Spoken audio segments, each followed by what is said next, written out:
One of the many great problems facing new adults today is the job search. The paradox of an entry-level position requiring 5 years experience. Where are they supposed to get that experience if everyone is requiring that?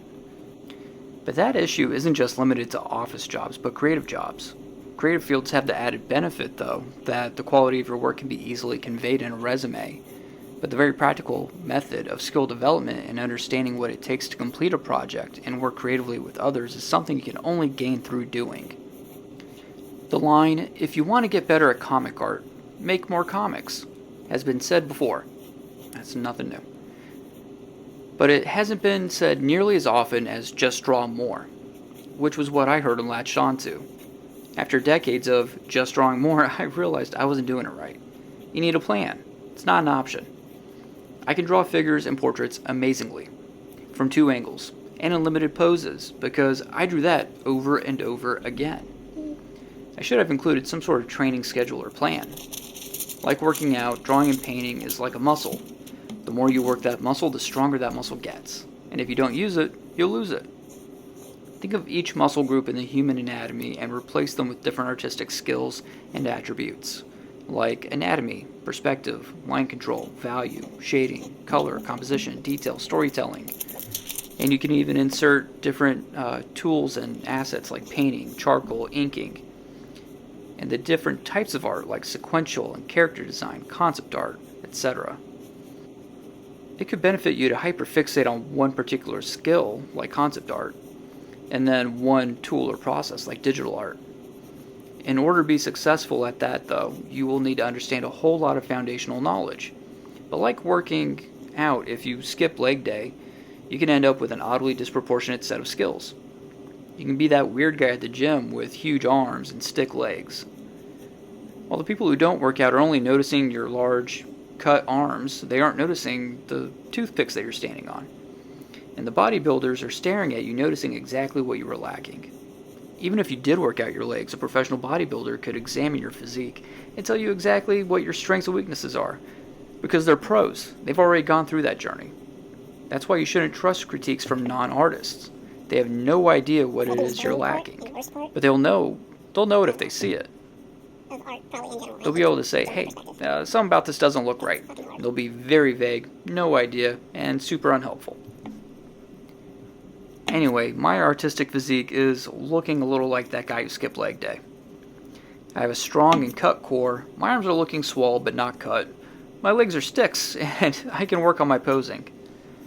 I've gone off the deep end with this analogy, all to say that I am working on a webtoon to force myself to grow and get better. If you're an artist and you want to get better at comics, you have to not only practice the basic elements, but you also have to draw comics. It's not that I can't get paid work. I have before. But I am realistic about the kind of work I can do. I own my own business. I have a wife, 2 kids, 2 dogs, 2 cats. It's a full life. And my artistic passion, that I hope to turn into a beautiful career one day, is relegated to nighttime hours after the kids go to bed. Being a content creator is mandatory now for anyone who hopes to have a successful comic or manga. People need to know you're out there, what you do, and where to read it. I'm also not stupid. I see the state of American comics industry and it's not looking good. And they pay minimum wage. I will never publish in Japan. I'm an outsider, and I won't be worked to death like that. The answer for me is independent comics or manga, which likely means crowdfunding. And if you're going to be successful in crowdfunding, you need to have a name and an audience. So here I am, trying to build my name and skill with projects I have no monetary aspirations for. The money will come later. If you are like me, an adult with responsibilities and a desire to make a living from your craft, come join me. Sit next to me beside this kindling fire I call immortality, as we sip our coffee and scratch our pencils across paper, pushing forward in our craft with no promises of success, only promises of smudged graphite on our palms. I am not suggesting we take offers of work that pays with exposure. I think we should be doing the projects that we predict will take us the furthest in these 2 categories, skill and name. We should be creating the best projects we can with the best teams we can. And if this sounds like you, let me know in the comments that I am not alone. Oddly enough, creating the most meaningful and well-crafted manga or manhwa we can on Webtoons will draw the most eyes. The app is flooded with 3D assets and atrocious art. Webtoons is rushing their contracted authors to push out chapters on tight deadlines, forcing them to take shortcuts. They're even experimenting with AI tools to help the authors and artists push out more. It is only going to hurt their brand. That is why I'm dedicated to the slower method of intentional craft, paying attention to details and doing everything myself. No assets, no AI. I'm using reference photos and working through all the difficult drawings by learning my craft.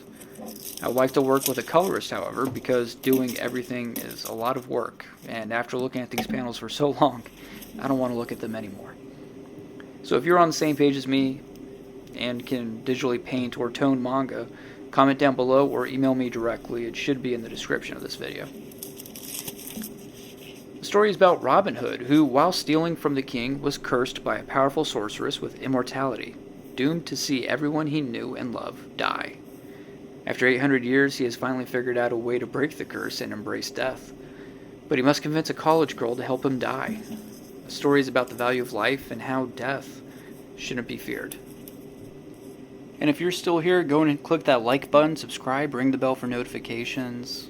Let me know what you guys think. I would love the feedback. Being a small channel, all of those little things really help and add up. See you, Space Cowboy.